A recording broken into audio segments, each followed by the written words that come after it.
Hello, my name is MD Shahid Doshin. Today I'll be offering observations on a crucial problem influencing early childhood human development. Fetal alcohol spectrum disorder or FASD.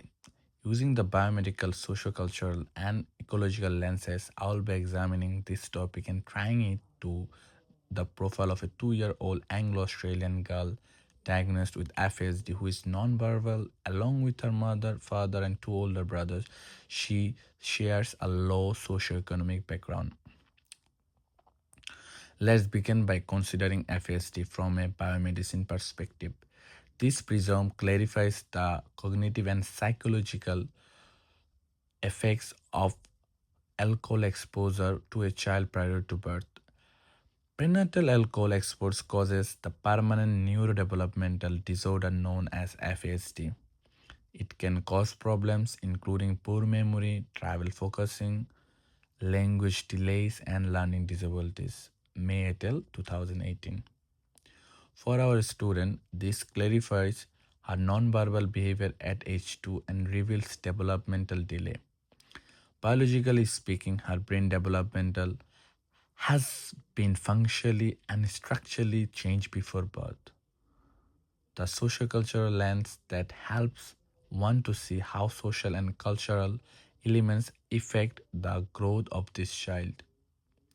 FASD is more usually found in Australian communities experiencing financial difficulty and restricted access to health education. Bauer and Elliott, 2016.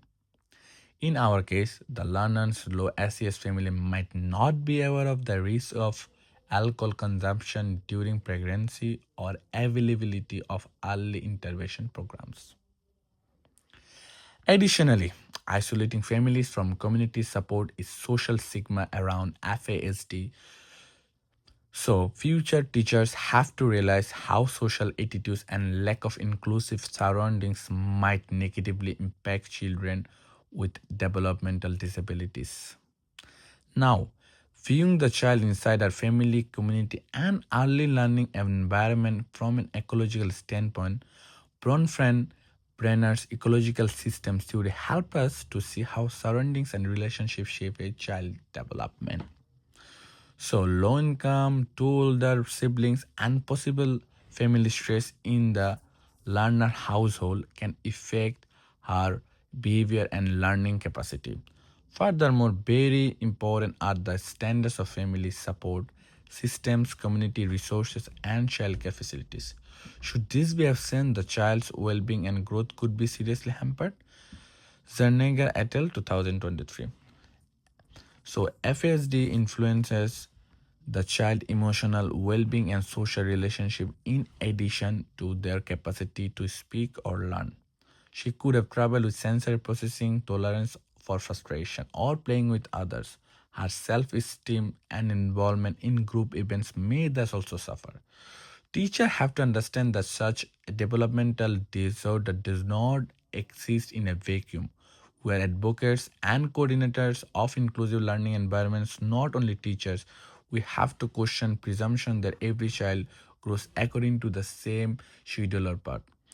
So there are several ways we might help kids our student. First, visual communication tools such as picture, schedules, and gender like gesture-based cues can enable non-verbal children to grasp routines and communication needs.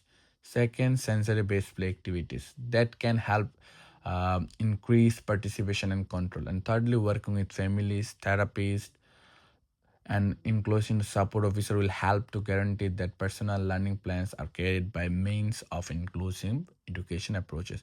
Additionally, among resources that support children with disabilities and their families are ECIA or NDIS. So Beyond Blue and other programs assist family in handling the emotional strain that accompanies parenting a child with complicated needs. Finally, knowing FSD from several angles enables us to grow as sympathetic, informed, and successful teachers.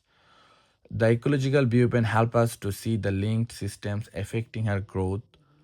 Future teachers have it on us to design classrooms where every child can reach their best where they are right now. Thank you for listening.